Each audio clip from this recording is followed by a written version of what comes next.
I've been lonely, I've been cheated, I've been misunderstood. I've been washed up, I've been put down, I've been told I'm no good.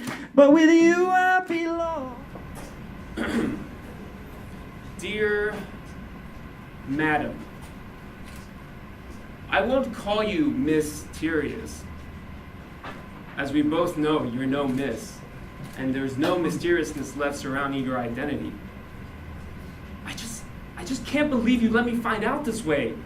The midnight vanishings, the teasing, the clues, the skin-tight outfit, for God's sake. You must have known it would destroy me to discover who your true identity really was. But did you care? Apparently you did not. Apparently, that was the last thing on your mind as you left a trail of suggestive destruction through the city, just so you could become my #1 enemy. You wanted my attention, and boy, did you get it. I don't know if it was some hormonal thing or you're working out some kind of relationship issue, and frankly, I don't need to know, but what you did, it was selfish, it was thoughtless, and frankly, it was pretty creepy. All three things that I swore I would never be when I became Night Guard. You see, when a man or woman dons the guise of a superhero, he puts on more than just a mask and a cape. He takes on a burden. The burden of power. The burden of responsibility. The burden of setting an example. I became Night Guard because I felt that a nocturnal costume vigilante was exactly what this neighborhood needed. There was also a gap in the market ever since Shadow Stalker got arrested, for stalking. So a new hero with a new name was called for.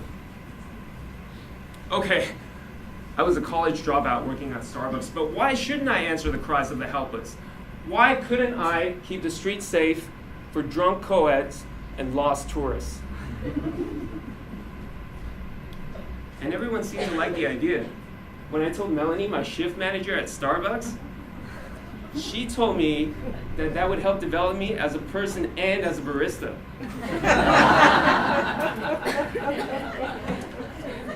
And Dad said it would finally make me make use of that gym membership that he got me over Christmas.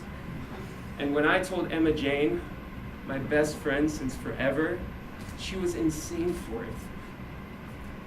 So I took it very seriously. Well, more seriously than my law degree anyway.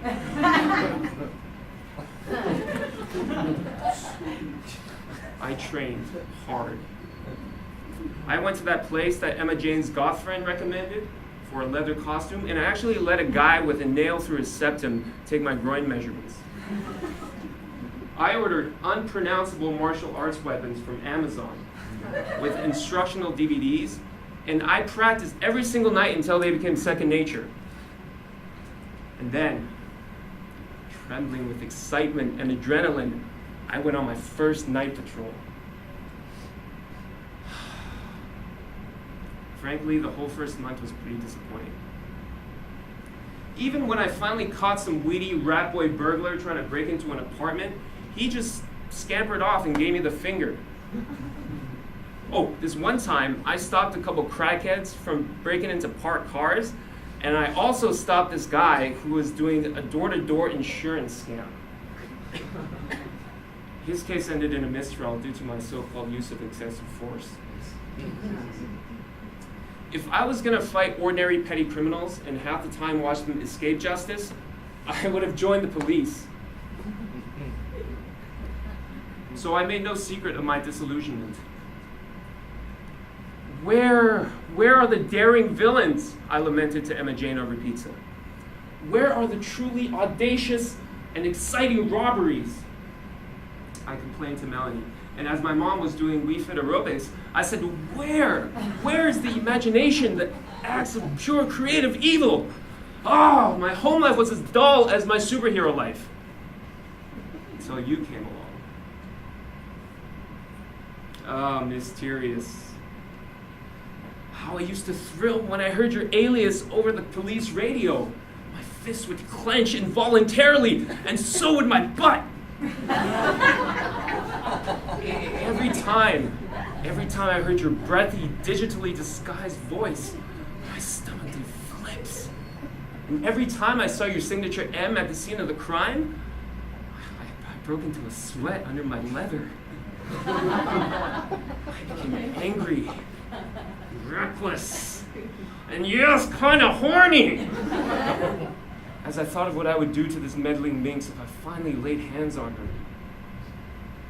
But you were always one step ahead. It's like you knew me better than I knew myself. You knew my every move. When I'd get home, where I lived, where I worked.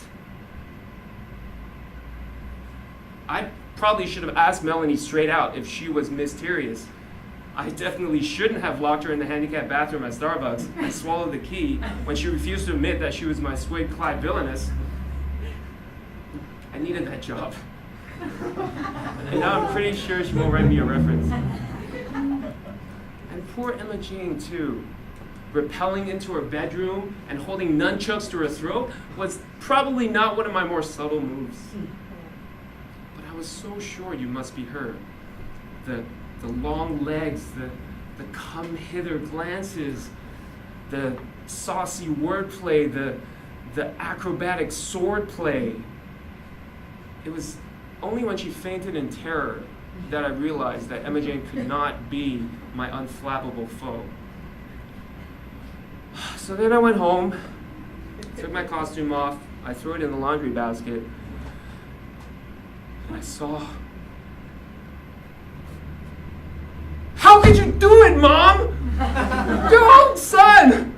Flapping your hair and wiggling your ass and leaping around in that skin-tight outfit at your age?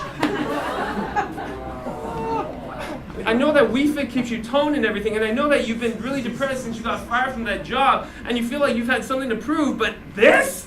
Oh, this is sick! Okay, I know you only wanted to give your pumpkin a good enemy to feel better about, but this little pumpkin's pretty pissed off right now. This little pumpkin's gonna need therapy for the rest of his natural life, and it's all your fault. So if you wanted to kill off Night Guard, congratulations. He's dead to me. Like somebody else I could mention.